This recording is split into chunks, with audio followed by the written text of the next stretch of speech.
A hora da AmCham Angola. A hora da AmCham Angola, o seu magazine de negócios. Acompanhe aqui todas as novidades sobre as relações comerciais, educacionais e culturais entre Angola e os Estados Unidos da América. A AmCham Angola está afiliada à Câmara de Comércio dos Estados Unidos da América, a maior organização de negócios do mundo, representando mais de 3 milhões de empresas em vários setores e países. A hora da AmCham Angola. Todas as quartas-feiras, das 10 às 11, nos 95.5 FM. Luanda, Antena Comercial. A AmCham Angola surge para poder reforçar as condições que possam sustentar a atividade das empresas americanas em Angola. Ela assenta essencialmente em 4 pilares: as relações comerciais, económicas, educacionais e culturais. Tendo em conta a questão comercial, vê-se com alguma preocupação o facto de as trocas comerciais entre os Estados Unidos e Angola venham a declinar, pese embora haja um equilíbrio ou uma constância em relação aos níveis de exportações dos Estados Unidos para Angola, mas as exportações de Angola para os Estados Unidos vêm a declinar desde 2008, onde houve o pico dessas trocas comerciais, um valor de 20,6 bilhões de dólares, e neste momento resumem-se em 4 bilhões. Do ponto de vista económico, as empresas americanas estão presentes em toda a parte do mundo e quando elas aparecem no mercado têm a tendência de criar empregos e participando exatamente no desenvolvimento do país anfitrião. Do ponto de vista académico, a AmCham está bastante ansiosa no sentido de encontrar mecanismos que aproximem pelo menos as instituições académicas a nível das universidades. Existem várias universidades nos Estados Unidos que estão interessadas em interagir com universidades em Angola no sentido de poder contribuir na melhoria de formação e de educação dos quadros nacionais. Falou Pedro Godinho, o presidente da AmCham Angola, a Câmara de Comércio Americana em Angola.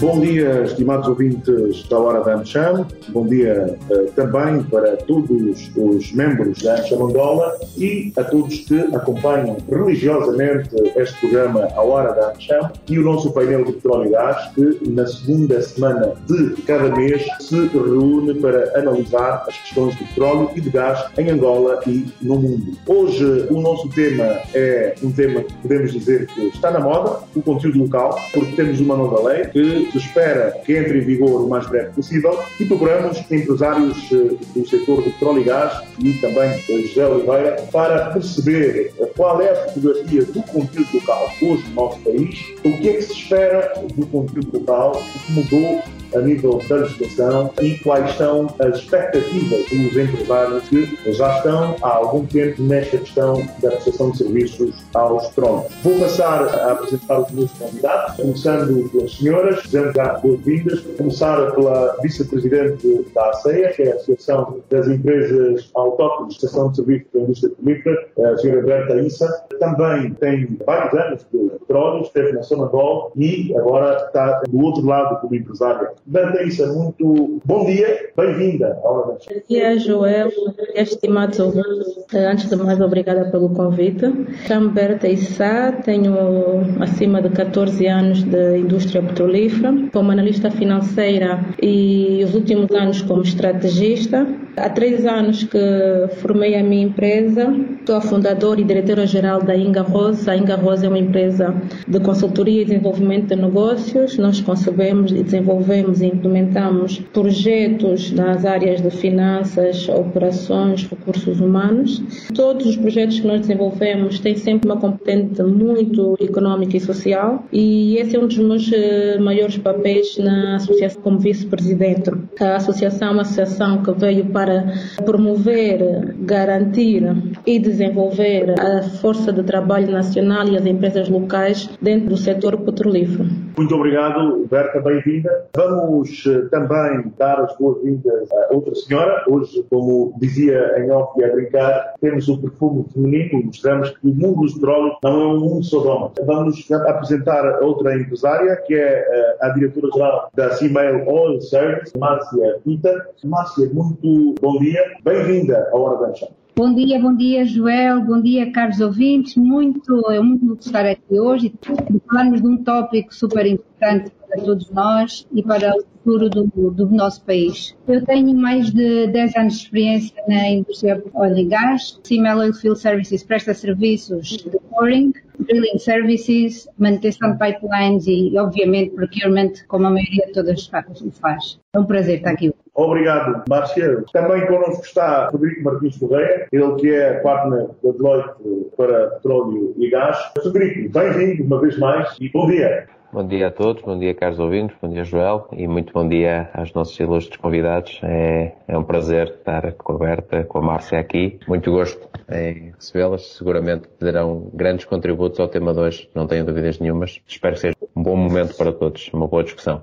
Bom dia, caros ouvintes. Obrigado. Também connosco está José Oliveira, que é colaborador do Centro de Estudos e Investigação Científica da Universidade Católica de Angola, editor da revista Energia. José Oliveira, muito bom dia. Bem-vindo uma vez mais ao nosso painel de Petróleo e Gás da Hora da Amcham. Bom dia, colegas de painel. Finalmente temos mulheres no programa. Estava a ser difícil. E, enfim, as mulheres já chegaram à indústria petrolífera há uns anos. Nós é que estávamos um bocado atrasados. E bom dia, colegas de painel e ouvintes da Amcham. Também connosco está o engenheiro Pedro Godinho, presidente da Amcham Angola e também empresário do setor e membro deste painel de petróleo e gás, que é emitido toda a quarta-feira, das 10 às 11 horas na LAC. Agora também, se perder a edição, já pode ir ao YouTube e encontra este programa lá. Aliás, também é possível acompanhar o programa, a Hora da Amcham, em direto também no canal do YouTube, sendo que o programa deixa de ser apenas disponível para quem está em Luanda ou acessível somente para quem acompanha na antena da LAC. Engenheiro Pedro Godinho, bom dia, bem-vindo. Bom dia, Joel. Bom dia, colegas de painel. Um bom dia especial para as senhoras, que pela primeira vez em 4 anos de programas conseguimos contar com 2 senhoras a participarem no nosso programa. Bom dia, o meu velho companheiro e amigo José Oliveira. Um especial bom dia também para o Frederico Correia e para os ouvintes da Rádio LAC. E um especial bom dia para os membros da Amcham Angola. Muito bem. E vamos começar com o enquadramento da questão do conteúdo local no nosso país. Podemos fazer aqui uma cábula ao Jornal Expansão, que nesta semana publicou um artigo sobre o conteúdo local, onde podemos tirar as seguintes conclusões muito breves. Primeiro é que as empresas angolanas ficam com menos de 3% dos contratos de serviços de gás petrolíferas. Existem em Angola toda a Associação Angolana de Serviços Total e que têm registradas mais de 232 empresas responsáveis por mais de 16.500 empregos. Empresários vão hoje também aqui analisar a nova lei do conteúdo local, que foi aprovada em outubro do ano passado, que prevê a necessidade de se certificar as empresas que prestam serviços e também de capacitá-las, e também prevê que agora continuamos a ter 3 regimes, mudam os nomes, regimes de exclusividade para as empresas angolanas, de capital 100% angolano, o regime de preferência para empresas angolanas e para empresas de direito angolano, são aquelas que têm capital estrangeiro, as famosas JVs também, e há o terceiro regime que é o de concorrência. Essa lista, de acordo com a nova lei, o conteúdo local deve ser efetivamente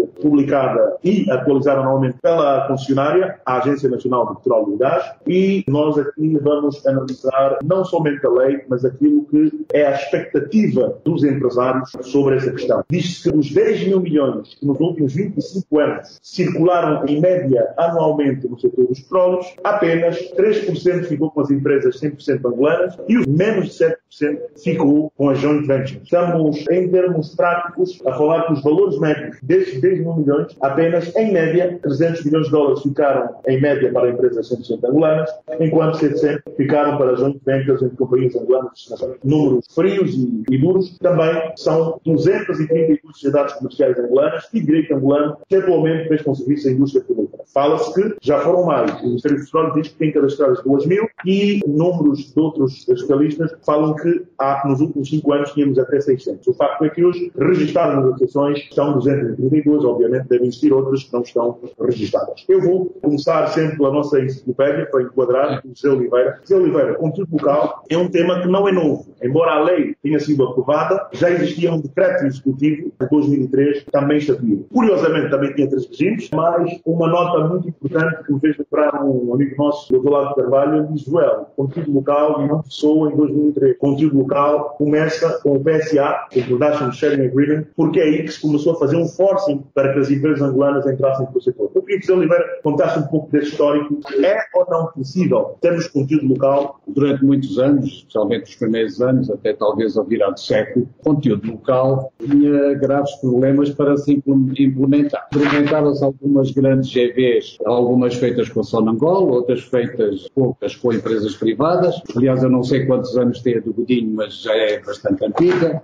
As do Lago são montadas pelo Lago, também já têm. Começaram no século passado. E há mais meia dúzia de casos, mas de uma maneira geral, trabalhou-se bastante mal na proteção devidamente orientada para se aumentar o conteúdo local. E trabalhou-se mal sobre vários aspectos, porque houve uma altura, nos anos 90, que eu lembro-me que havia alguns casos que podiam vingar, tinham problemas de financiamento, de maneira que não tinham muitas vezes dólares para arrancar. Esse foi um dos aspectos que afetou. Há um outro problema que se assistia, e que se assistiu até há poucos anos, que era a falta de técnicos séniores com muita experiência para integrarem os recursos humanos das empresas de serviços angolanas. Esse também foi um aspecto que eu acho que hoje está ultrapassado, porque desde 2014 houve tanta admissão de quadros séniores, e não séniores, mas competentes na indústria petrolífera, que eu penso que hoje o aspecto dos técnicos séniores para integrarem as empresas de serviços não é um problema. Não sei, o Godinho poderá confirmar isto, e as duas convidadas têm mais experiência do terreno do que eu, que vejo as coisas um bocado à distância. Em suma, nós estamos agora a fazer coisas que já devíamos ter feito há 20, 30 anos. Estamos muito atrasados e estamos a entrar no conteúdo local numa altura difícil, porque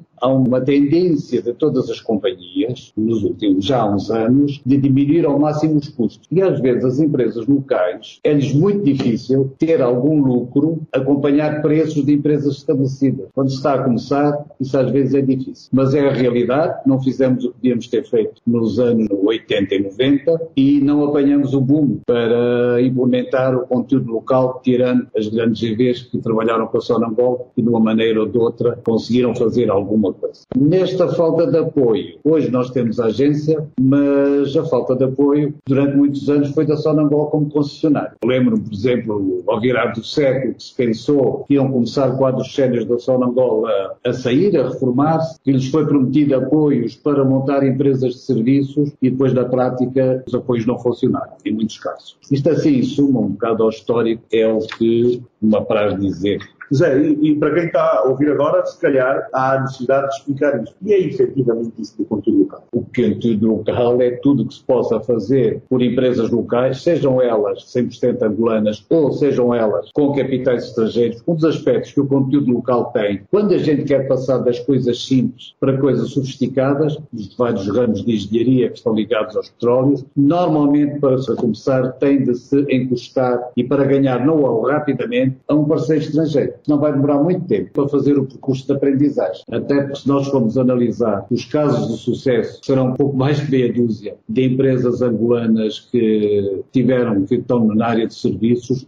Penso que acho que não há nenhum caso de sucesso que essas empresas não estejam aliadas a parceiros estrangeiros. Muito bem. Um dos aspectos que eu acho que é muito importante. Muito obrigado, José Oliveira. Vamos agora convidar finalmente as senhoras a dar aqui o seu ponto de vista sobre o que é conteúdo local. Iria começar pela Berta, pedindo-lhe que, por favor, ajudássemos a entender. Mas o que é isto, afinal, de conteúdo local? Sabemos que não é uma coisa de Angola. Países como Nigéria, Brasil, Noruega e outros têm conteúdo local de facto e têm uma taxa de retenção de contratos muito superior. Né? Por exemplo, na Nigéria, obviamente começaram do zero e até 2017 segundo os dados que temos, já a taxa de retenção do valor dos contratos no conteúdo local já era 27% do total na Nigéria. E a Nigéria tem uma métrica, quer em 2027 ter uma meta alcançar 70% daquilo que de bens e serviços oferecidos à indústria petrolífera serem de conteúdo local. É a meta deles, e aqui eu perguntava como é que estamos em Angola? Temos essas métricas? Não temos? E o que é que se considera conteúdo local e o que é que pode de facto ser? Márcia? Na realidade, existe uma sequência de eventos e situações que ao mesmo tempo nós não conseguimos perceber como empresários deste lado qual é o rumo que se pretende realmente dar e as oportunidades que se realmente pretendem oferecer ao conteúdo local e ao desenvolvimento de mais empresas dentro da indústria do nosso país. Porque se nós formos a ver o historial, enquanto antigamente era muito difícil a entrada para empresários nacionais sem JVs, já há e já houve, mas lá está. Se não temos esse aporte das empresas estrangeiras, as JVs, então a nossa entrada é um bocadinho mais difícil, porque infelizmente aqui na Angola temos que mudar de mentalidades primeiro para que tudo resulte, porque ainda existe o preconceito à volta e discriminação real a olhos nus em relação, e lá vem a ideia falsa de que as empresas 100% nacionais, com empresários acionistas 100% nacionais, não são capacitadas. O que infelizmente é o que atrasa e dificulta. Por outro lado, se ouve dizer também que encarecemos o valor do serviço, do produto, seja do que for. Quando muitas das vezes, como já aconteceu com a CIMEL, existem fatores claros em que nós fomos, de certa forma, sugeridos. Nós sabíamos que o nosso preço foi muito mais competitivo, foi muito mais abaixo, mas realmente optaram por empresas estrangeiras e por vezes o que é que eles fazem? Nós é que temos os contratos e obrigam-nos a subcontratar ou ir comprar o que foi feito de qualidade e é obviamente comprado em países como o Reino Unido e Estados Unidos e foi aceito no início. Então, quando nós vamos a ver o nosso preço comparado com os cães preferenciais, são muito mais elevados do que o preço que nós oferecemos. Então, existe aqui detalhes que realmente não são assim tão simples e realmente são complexos, então que gera esta aparente complexidade do mercado que não é difícil. O que eu acho que me entristece bastante é que há espaço para todos, não é que começa a haver mais oportunidades para exclusividade para os autóctones, as empresas autóctones, deixa de haver a JV. Não. O que é mais importante é que haja colaboração de todos, porque na minha ótica era bonito de se ver que realmente Angola começasse a chamar a atenção, provando que consegue sim reduzir o preço da exploração de petróleo em Angola para que viesse muitos mais operadoras para Angola para explorar o petróleo e houvesse também oportunidade, como estão a ter, obviamente, onshore para os próprios nacionais. Muito bem, Márcia, muito obrigado. Vamos agora à Berta. A Berta voltou ao tema das métricas. Acredita que a taxa de retenção de conteúdo local no nosso país para as empresas 100% nacionais foi menos 3% e para as joint ventures menos 7% em média anual. A que é que se deve a esse fator e o que é que se pode fazer para melhorar? Mais uma vez, obrigada. Um bocadinho o José Oliveira disse algo, trabalhou-se mal na implementação do conteúdo local. E a questão é esta. Tenhamos um diploma, hoje temos um decreto presidencial. O decreto presidencial estabelece apenas o regime jurídico do conteúdo local no setor petrolífero, mas nós nunca tivemos uma implementação de facto. Falhou por ausência de métricas, apesar que hoje o decreto presidencial já prevê uma metodologia de medição e processos de implementação do conteúdo local. Estamos a falar aqui de transparência na contratação, processos que não sejam viciados, assim posso chamar, e tem a ver com a transparência, mais uma vez. Portanto, o que é que falhou até a data? E esperemos que hoje, com o decreto presencial e hoje com uma agência venha alterar. Nós esperamos que exista realmente a definição de cotas, metas, a semelhança como existe na Nigéria, como existe no Brasil. O Brasil começou com uma meta de 15%. Hoje, a retenção é de 40%. E depois, o controle, a fiscalização, a monitorização e a penalização. Tanto a Nigéria como o Brasil têm órgãos especializados que são apenas focados nesta área. E porquê? E há bocadinho a pergunta foi o que é isto de conteúdo local? Quando saí da zona Angola, vi falar muito de conteúdo local, e lembro-me de um associado dizer, olha, a expressão do conteúdo local vem do inglês local content. E content quer dizer satisfação, é manter os locais contentes. Portanto, o conteúdo local é manter os empresários locais, o país, a população contente através da criação de valor. E quando falamos da criação de valor, não é apenas financeiro. Estamos a falar de criação a nível tecnológico, desenvolvimento de quadros, desenvolvimento de competências. E aí, nós desenvolvermos todas estas componentes, vamos ter depois o que nós vemos, as receitas. Vamos ver uma economia muito mais forte. Muito bem, Berta, muito obrigado por essa explicação e esse trocadilho interessante do conteúdo que passa a ficar contente. É interessante esta ideia. Vamos passar ao Frederico para também perceber o que pensa, olhando para esta questão do conteúdo local. Frederico, como olha para o conteúdo local em Angola agora? O Oliveira diz, e bem, estamos a tentar aprimorar o conteúdo local numa altura complicada, mas ainda é possível. Bom dia, Joel, bom dia, caros ouvintes, mais uma vez. Sim, deixe-me só para aqui um pequeno pormenor, é que realmente não é um trocadilho, é realmente a nossa convidada de hoje, a Berta, dizia, é exatamente isso. O conteúdo local passa por garantir que grandes indústrias servem também os propósitos da civilização onde estas indústrias estão instauradas. No nosso caso hoje estamos a olhar aqui para o setor petrolífero, mas poderíamos estar a olhar para o setor mineiro, em que maioritariamente, quando existe uma mina, em torno dessa mina facilmente há proliferação de pequenos negócios que contribuem para o tal conceito de a localidade, a sociedade onde esta indústria está instalada, está feliz, convive bem com a indústria onde que foi lá instalada. E isso é algo realmente muito importante. Indo direto à sua questão, poderíamos se calhar ter feito algo diferente ou melhor, eventualmente. Vou olhar para o parceiro africano, que é a Nigéria. Efetivamente é um bom benchmarking, porque realmente num contexto relativamente análogo a nível de indicadores de produção e que há vários anos compete com Angola pela posição de liderança do continente africano como maior produtor, sendo que temporariamente Angola chegou até durante cerca de ano e meio, em torno de 2015, estar um bocadinho até à frente. É natural que poderíamos chegar a ter feito algumas coisas diferentes. Mas acho que é claramente possível fazer-se coisas. Concordo totalmente com o que José Oliveira dizia, porque, efetivamente, num momento em que, provocado pela questão da pandemia de Covid-19, nós tivemos aqui uma retração forte por parte das petrolíferas naquilo que era o CAPEX e, portanto, uma pressão também grande naquilo que era o OPEX, além de não termos grande investimento em novos projetos. Tentamos minimizar ao máximo os custos naquilo que são projetos em curso, naturalmente que o aparecimento de novas organizações torna um bocadinho mais difícil este processo, porque estas novas organizações, se estão a criar o seu espaço no mercado, naturalmente não conseguem ter preços tão competitivos, portanto há aqui um problema de custo-oportunidade de instalação no próprio mercado, e depois há também aqui a questão do risco operacional ou do risco de mudança, que é uma empresa petrolífera que tem as suas rotinas totalmente estruturadas num momento em que precisa de reduzir o seu OPEX. A coisa mais fácil é tentar negociar com os seus parceiros, que já conhece, eventualmente escolher uma ou duas pessoas para liderar uma ou outra operação, tentar baixar ali alguns preços. É difícil, se calhar, abrir oportunidades para novas entradas. No entanto, eu acho que o caminho que se tem que fazer passa por duas coisas, principalmente.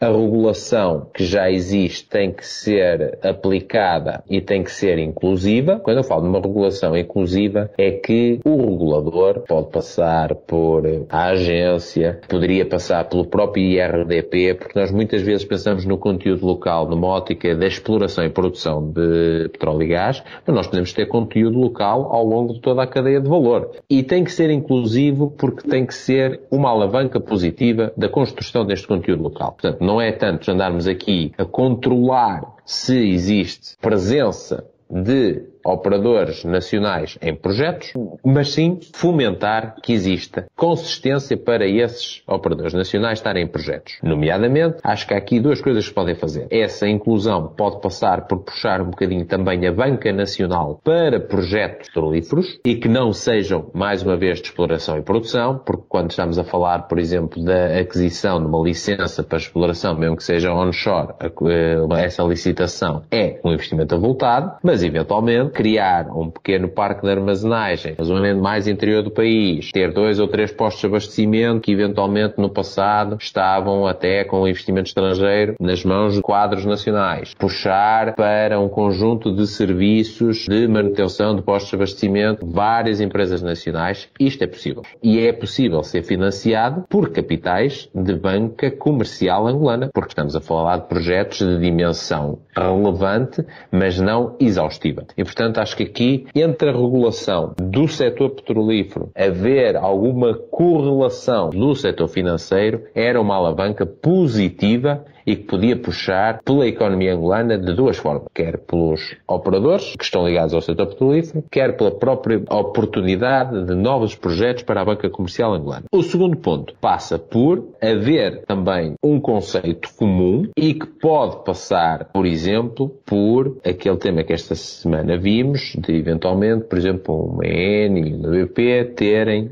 operações comuns em Angola. Pode passar por criar uma bolsa de operadores do setor petrolífero, e quando eu falo operadores estou a falar prestadores de serviços ao setor petrolífero, que estão reconhecidos, por exemplo, pelo Ministério dos Recursos Minerais e do Petróleo, que estão reconhecidos pelos reguladores, Agência Nacional de Petróleo e Gás, Instituto de Derivados de Petróleo, como empresas acreditadas e que pautam a sua atuação por aquilo que são os standards internacionais petrolíferos. E, havendo essa acreditação, esse reconhecimento da parte da regulação, alguma proteção e alavanca é a presença destes prestadores de serviços ao longo da cadeia de valor. Isto é, há um concurso público, há a possibilidade das empresas estrangeiras também concorrerem, mas haver, por exemplo, uma pequena simpatia naquilo que é os critérios de avaliação do concurso em privilegiar, em alguns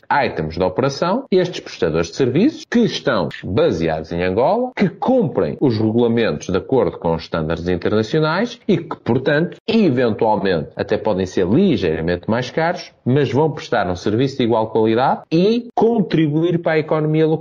Desta forma, se este ponderador, por exemplo, num concurso público, proteger um bocadinho estes prestadores de serviços, mesmo que o ponderador preço possa ser ligeiramente inferior, eventualmente estes prestadores estariam em condições de honradamente concorrer com alguns prestadores internacionais. E eu penso que isto é a forma de se fazer isto de uma forma suave e credível, porque nós também não queremos deixar de ter prestadores de serviços internacionais em Angola, porque isso também faz parte de ter Angola credível e continuarmos a ter investidores presentes no país, que são chave no desenvolvimento da economia, não só ligada ao setor petrolífero, mas da economia como um todo. Muito obrigado, Frederico. Vamos fechar essa primeira ronda com o engenheiro Godinho. Engenheiro Godinho, são muitos anos de conteúdo local. Gostaria primeiro que nos dissesse quantos e, pela sua experiência, o que é que se pode, de facto, fazer para termos um futuro a nível de conteúdo local. O que eu posso dizer, nos anos todos de atividade, lembro-me, historicamente falando, a Sonangol, o Ministério dos Petróleos e o Governo de Angola acentuaram muito a necessidade de desenvolver um projeto de conteúdo local. Isso é, criaram mecanismos que permitiam e que, de certa forma, persuadiram as empresas multinacionais a fazer investimentos em Angola, juntarem-se às empresas angolanas. Assim surgiu a Sonamed, Bainal, e surgiram outras parcerias. No caso da Ata Solution, que agora acabou de fazer um investimento de 35 milhões de dólares, uma base tecnológica aqui em Indiana. Mas qual foi a estratégia? Essa persuasão não foi natural, não foi que surgiu boa vontade das multinacionais. E na altura não havia legislação. Uma estratégia de persuadir e dar a conhecer as empresas multinacionais que queriam operar em Angola, dando necessidade de fazer investimentos locais, juntando-se a empresas angolanas, criando assim competência, havendo assim transferência de tecnologia, know-how e oportunidades de benefício em termos de dividendos. A partir daí, as empresas foram, ao longo dos anos, e desesperadamente bater a porta da Sonangol para pedir indicações de empresas nacionais com as quais podiam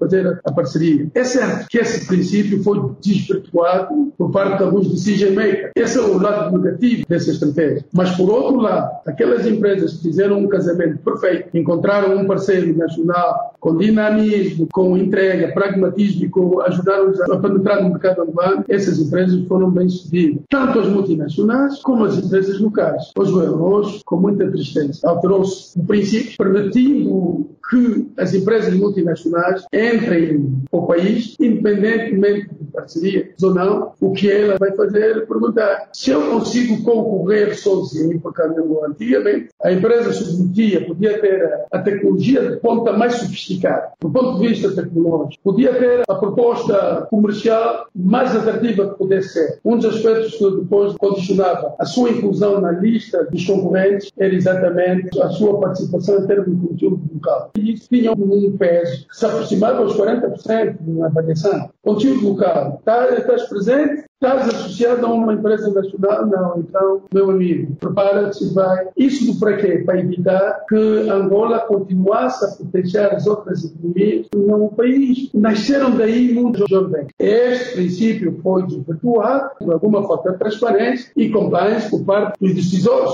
porque forçavam que os parceiros constituíssem parcerias com empresas ou pessoas relacionadas a eles. Mas para aquelas empresas que puderam criar essas parcerias, longe exatamente desses critérios, foram bem sucedidas até que houve essa alteração. Nós regredimos 30, 40 anos nesse sentido, porque há 40 anos, quando a Sonangol punha os concursos, as empresas multinacionais vinham concorrer, pegavam o dinheiro e punham tudo lá fora. Nada ficava, aqui pagavam os impostos e acabou. Depois de muita luta por parte da Sonangol, o governo angolano e os seus petróleos, conseguiu-se então inculcar nas multinacionais o princípio de, porque também viram esses exemplos no Brasil, na Nigéria, na Malásia, em outras geografias. E as empresas angolanas, em parceria, entravam para os concursos dentro destes princípios da transferência de tecnologia. Hoje estamos aqui a serviços que antes eram feitos na Europa, nos Estados Unidos, hoje está a ser feito aqui na Zona América, na Painal e aqui na Sonios. É local, está a dar emprego a nacionais. Hoje, o princípio mudou completamente. Você quer entrar, associando-se ao parceiro, fica muito caro, então, olha,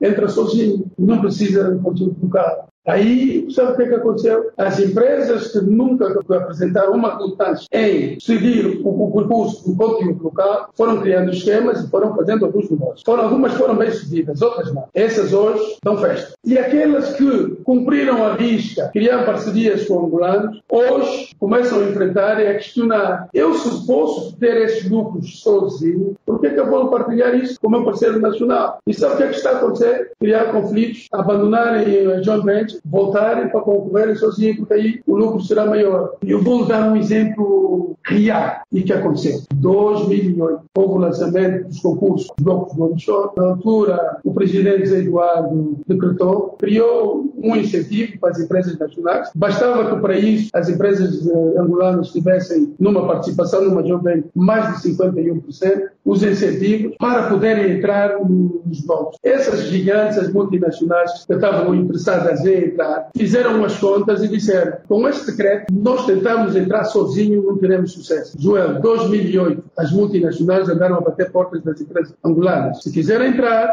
nós entramos com os requisitos, é conseguir provar que temos idoneidade financeira, idoneidade técnica para decorrer. Então, o que elas fizeram? Foram elas, compraram, financiaram a compra dos dados para muitas empresas angolanas. Eu digo isso porque participei. Tive 3 empresas a participar em 2008. Quantos anos de conteúdo local? Desde 95, isso estamos há 26 anos. Essa é uma luta que acentuou-se muito mais em 2000. Desde 2000, esse conteúdo local passou a ser muito forte. O que acontecia é que as multinacionais vinham bater a porta da Sonangol para dar indicações onde estavam empresas mais ou menos com um perfil empresarial, com um perfil técnico capaz de se adaptar às exigências do setor. Foi assim que muitas das nossas empresas foram indicadas. No desespero. E elas diziam: está aqui, vamos fazer. Em 2008, houve a pré-qualificação. Compraram elas os dados, assumiram elas os riscos. Infelizmente, o concurso não foi para frente. Em 2014, o fenômeno repetiu-se. As empresas multinacionais, atrás das empresas angolanas, financiaram tudo e houve a pré-qualificação e a publicação no Jornal da Angola. Estávamos todos eufóricos. Estou a dar exemplos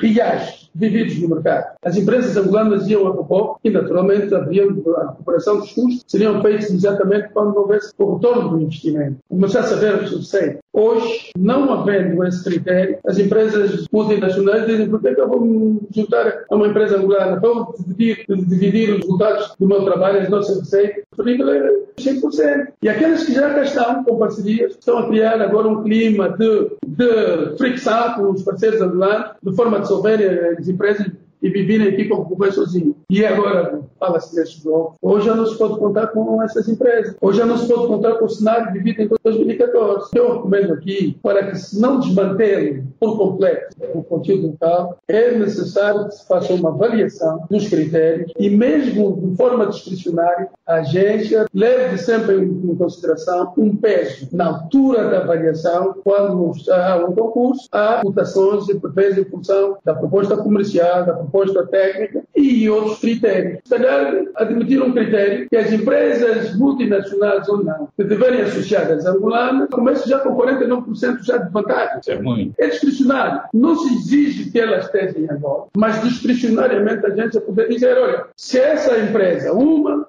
é multinacional, tem as mesmas competências tecnológicas, tem exatamente uma proposta comercial, se calhar pior, mas ganhando um concurso vai permitir que a sua joint venture em Angola continue viva, os dividendos que a empresa angolana obtiver dessa joint venture vai fazer um investimento no mercado nacional, vai dar emprego, vai potenciar outros projetos e esse dinheiro vai exatamente para potenciar as outras economias. Então seria mesmo dizer: olha, você tem possibilidade de 51%, 60%, dinheiro correto sem o conteúdo local. Mas, para aquelas empresas que sem o conteúdo local, pelo menos tem 40%. Já de vantagens de 49%. E depois o resto faz. É preciso encontrar uma forma de motivar. Porque nós tivemos aqui empresas, uma delas fez questão de fazer um investimento de 100 milhões de dólares aqui, para fazer o blending, para fazer o processamento dos químicos aqui. Outra insistiu em não fazer. Infelizmente, a que não fez, neste momento, continua a beneficiar de contratos, e a que fez investimento, não. Onde é que está aqui a proteção do conteúdo local? Então isso é um problema sério. E eu ponho no lugar de empresa angolana, está no mercado desde 95 com parcerias. É uma questão fundamental. Muito bem, gente. Muito obrigado. Vamos então rapidamente para a segunda e última rodada, onde vamos avançar para as conclusões e também para o debate. Já está aberto. Eu queria só lembrar aqui algumas coisas que são importantes. Sobre as métricas. A métrica de que a Nigéria quer chegar aos 70% não é possível. A Nigéria vai ser cada vez um país mais offshore e offshore profundo. E quando se está no offshore profundo, os barcos não se vão fabricar nunca na Nigéria, os FPSO. Portanto, é uma métrica sonhadora. Agora, o Brasil, falaram bem numa métrica de 40%, que já se conseguiu. O Brasil é um país industrializado. Angola não é, tem uma indústria muito, muito séria. Portanto, tudo o que é pesado de grandes investimentos, como não temos uma indústria pesada e desenvolvida, não vamos ter. De facto, as nossas métricas têm sido baixas, tentar aumentá-las, não vai ser fácil. A Nigéria, já nos anos 70, nunca teve falta de técnicos de todas as especialidades de engenharia, séniores, com PhDs, com mestrados, nunca teve falta de técnicos. E se tivesse tido uma política mais coerente, com certeza que hoje o conteúdo local era maior. Mas conseguiu-se na Nigéria, de facto, coisas que em Angola. Pode ser que agora se consiga, na medida em que muitos técnicos saíram da indústria, mas nós fomos um país que até há muito poucos anos vivíamos na carência de engenheiros, de todos os ramos de engenharia. A Nigéria não tem esse problema e não só tinha muitos técnicos formados fora, tinha muitos técnicos nas boas universidades nigerianas, que é uma coisa que a gente esquece, que eles têm boas universidades, e tinha uma liberdade de movimentos técnicos. A Nigéria é o único país que eu conheço em África em que o técnico queria sair da Companhia Nacional e ir para uma companhia de estrangeira, de pesquisa e produção ou de serviços, e ia. E depois não se dava bem e queria voltar para a Companhia Nacional e voltava. Sempre deu liberdade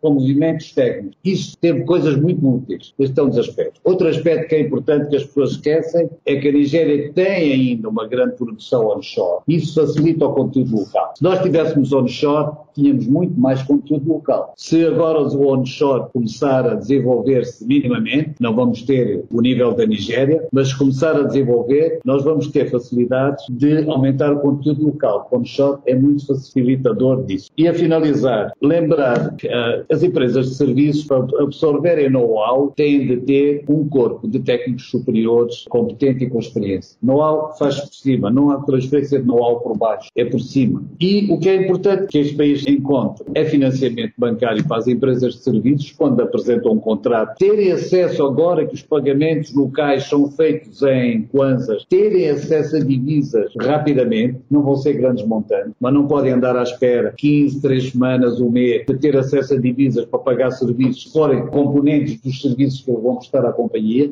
não funciona. Antes esse problema estava um bocado depois, porque as companhias recebiam em divisa. Agora, tem de ter acesso a divisas rápidas. E isso é uma coisa que tem de meter um pouco o Ministério, a Agência, o Ministério das Finanças, o BNA, para que as empresas com contratos tenham financiamento e tenham acesso a divisas quando têm um contrato de serviços com a indústria petrolífera. Muito obrigado, José Oliveira. Vamos passar à Berta, que tem a mão levantada já há algum tempo. Há algum ponto que queira rebater ou reforçar? E já agora, jeito de conclusão, o que é que se pode fazer? José Oliveira apontou aqui vários aspectos, dos quais eu sublinhei. A questão das divisas também criou muito problema e também a questão de capacidade de técnicos de qualidade, tudo isso é importante. Mas estava a ouvir o que é que se pode fazer? Retorno das divisas, aumentar o tempo dos contratos, pouco mais. Eu vejo tudo isto numa visão muito mais estratégica do que operacional. A lei é uma medida econômica. A lei veio para garantir a inclusão econômica e, acima de tudo, a equidade econômica.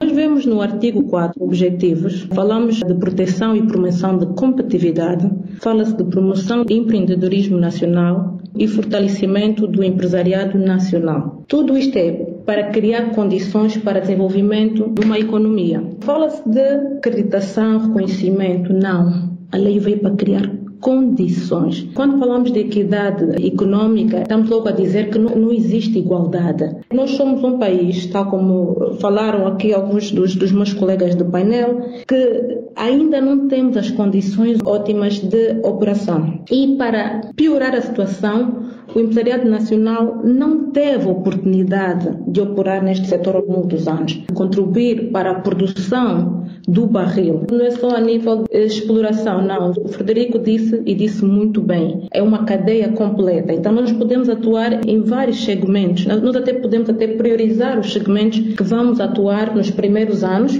e depois, a nível de 10, 15 anos, termos empresas a fazerem a exploração do nosso petróleo. Portanto, o que eu falei aqui é a criação de condições para o desenvolvimento do empresariado. Nós criando as condições, aí sim vamos a começar a ter um país industrializado. O problema hoje é que as empresas angolanas não têm contratos de média e longa duração. A maior parte da contratação que é feita às empresas 100% angolanas, elas são on spot. A maior parte, não vamos dizer que são todos, mas a maior parte é on spot. É agora já. Uma das operadoras precisa de um serviço urgente ou de um fornecimento de um produto.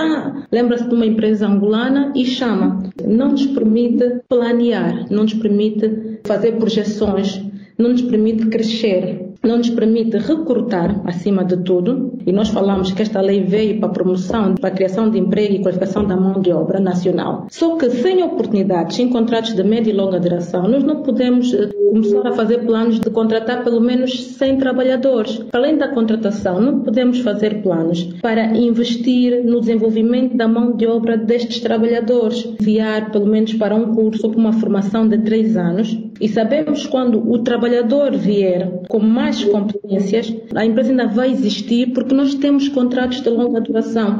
A contratação é o grande calcanhar de Aquiles para a industrialização deste país. As poucas empresas que tiveram oportunidades de ter contratos de média e longa duração investiram. Nós temos aqui o caso da Cimel. A Cimel investiu, tem infraestruturas. Temos algumas empresas angolanas, a nossa associação, que foram das poucas a fazer investimento em infraestruturas e hoje são elas que são chamadas, e é o caso que a Cimel deu, são subcontratadas, mais uma vez, contratos on spot, pelas grandes prestadoras de serviços, porque hoje já temos infraestruturas e hoje eles veem que há uma maior redução do custo de operação e foi o que o Frederico disse, que hoje as empresas não só querem reduzir, como querem optimizar os seus custos. Hoje, como é que essas grandes prestadoras de serviços estão a fazer isso? Através da subcontratação de empresas nacionais que têm já infraestruturas. O que acontece é que elas é que têm os contratos e vêm nos subcontratar. Então, a lei veio para alterar isto. Nós queremos que nos deem os contratos às empresas angolanas e nós vamos subcontratar a grandes prestadoras de serviço. O modelo de negócio é o mesmo. E este modelo funcionou muito bem, tal como o Pedro Godinho me ensinou há bocadinho. A lei é ótima. Todos os diplomas que existem sobre promoção de conteúdo local são bons. Claro que tiveram que ser aprimorados ao longo dos anos. O grande problema que nós tivemos foi na sua implementação. A jeito de conclusão, o que eu digo que é importante para que exista realmente uma inserção das empresas nacionais, que haja de facto um financiamento do empresariado nacional para que nós possamos ter inclusão econômica e diversificação da economia, e daqui a uns anos falamos em industrialização, é importante primeiro definir-se metas e não só definirmos, como nos comprometermos com estas metas. Olha que nós temos os Objetivos de Desenvolvimento Sustentáveis 2030, que é daqui a 9 anos, e o primeiro objetivo que a Angola se comprometeu foi erradicar a pobreza. E nós erradicarmos a pobreza deste país é através da promoção das empresas locais. A segunda medida que tem que ser tomada é, já temos os regulamentos, estamos a regular, temos leis, agora nós temos que não só implementar, através da lista dos serviços e bens, temos que implementar, temos que fiscalizar, temos que haver um órgão, acredito que vai ser a agência, temos que corrigir e penalizar. E tem que haver esse ciclo, olhando sempre para as metas do setor e as metas do país. Obrigado, Berta. Vamos regressar à Márcia. A Márcia não falou-me do investimento que fez, não é? Em Cabinda, numa base, mas que hoje, se calhar, os concorrentes que não fizeram esse investimento estão em vantagem. Um jeito de falar algo semelhante. Mas também a Márcia falou da questão dos dólares, os pagamentos em kwanzas que criaram muitos problemas às empresas de serviços angolanas. E também falou do custo elevado das bases logísticas, como são uns e outras. Podia, por favor, clarificar este tópico e mostrar formas que estão a ter impacto negativo sobre o empresariado e o que se deve fazer para melhorar? Isto aqui para mim é muito simples. O primeiro passo é nós termos a certeza de onde é que nós queremos levar realmente a indústria de petróleos daqui para a frente. Queremos todos beneficiar e ter muito mais financiamento de fora, porque a realidade é crua e dura. Nós aqui dentro não temos, a banca nem a prestadores de serviços, com 2, 3 milhões de compras. Imagino, eu estou-lhe a falar procurement. Eu posso ter um contrato com uma petrolífera, posso ter a PO, que é Purchase Order, e isto serve de contrato, serve de colateral em qualquer banco lá fora, estrangeiro. Nós aqui dentro não vale nada. Nós podemos ter isso e ir ao banco, olha, está aqui, preciso de empréstimo que é para comprar este equipamento, e é impossível porque eles dizem, não, você precisa de 3 milhões, então põe aqui 3 milhões que eu vou emprestar-lhe 3 milhões. O que eu vos quero dizer é que a maior dificuldade que nós temos, até nesta indústria que é pesada, requer um financiamento muito elevado, nós não conseguimos a banca buscar empréstimos, mas nós servimos de banca para a exploração petrolífera em Angola. Nós recebemos em 120 dias. Eu vou comprar o produto, eu vou prestar um serviço com os melhores técnicos nacionais que nós já temos. Eu posso dizer em fishing, por exemplo, são técnicos que já estão aqui com mais de 20 e tal anos de experiência, e mesmo assim nós recebemos a 120 dias, então nós temos que upfront, comprar os equipamentos, temos que pagar o pessoal todos os meses e só recebemos daqui a 120 dias. Então quer dizer, vamos à banca, não conseguimos, não temos moratória de Covid, não tivemos direito a nada. Todas as LMBGs e as outras, as estrangeiras, todas elas dentro no país deles tiveram direito a apoios tanto da banca como do Estado, até em questões de pagar impostos e tudo mais, tiveram participações e tudo mais. Nós aqui não tivemos nada, é tudo do nosso bolso. Fica muito difícil. O que é que eu defendo? A desdolarização foi um erro, porque aí obrigou o tripartido. Eu acho que Angola perde mais com isso, porque o dinheiro pouco passa por Angola, recebe-se lá fora, recebe-se menos cá dentro, e depois nós vemos que dentro da indústria diamantífera os recebimentos são feitos em divisas. Temos a Associação de Agentes de Navegação de Angola. Se nós formos pagos em 15 dias, não temos problemas de cash flow. Por exemplo, uma mudança como esta tão simples. Existe também outros países que obriga que pague-se, por exemplo, 30% upfront. Isto é outra alternativa. Mas para mim o mais importante, que era para realmente regularizar principalmente o valor que se gasta com transparência. E a transparência começa, sabem por onde? Já agora com o Covid, os bids estão a ser feitos online. Depois de X dias, tínhamos que saber quem ganhou, se foi por causa do preço, a tecnologia que usou, foi por causa do prazo de entrega. Tinha que haver este tipo de transparência. Isto também é regularizar os valores, porque nós depois íamos ver que, por exemplo, uma Cimel fez uma oferta para prestar o serviço de phishing e cobrou só $150 mil por mês, quando uma, se calhar, Schlumberger cobrou 350 mil por mês, entendem? Para o mesmo serviço. Então isto também era bonito de se ver e trazer esse tipo de transparência para o nosso mercado, porque isto aqui é adicionar valor, um valor bastante acrescentado. Agora, o que não faz sentido nenhum é nós continuarmos aqui às voltas e sem perceber que realmente o que nós precisamos é de ter oportunidade para criar capacidade. E essa ideia de que todos os anos é revisto o que é que vai para a exclusividade, muda para preferencial, o que vai para o preferencial vai mudar para... Isto aqui também não vai atrair nem pessoas de fora, nem a nós, porque eu também não vou cometer o erro que a Simel cometeu, de investir o que investiu, mais de 10 milhões numa base completamente pronta em Cabinda, para servir o oil and gas ali, e em equipamentos, e hoje vai sendo subcontratada mais do que ganhar concursos em direto, quer dizer, não faz sentido nenhum, e assim o país não anda para a frente, é muito difícil. Muito bem, Márcia, muito obrigado. Vamos então avançar para... Frederico, e já mesmo para fechar, o que é que ainda podemos fazer para salvar o conteúdo local e fazer dele impactante para o desenvolvimento não só da indústria petrolífera angolana, como da própria economia e da industrialização do país? Joel,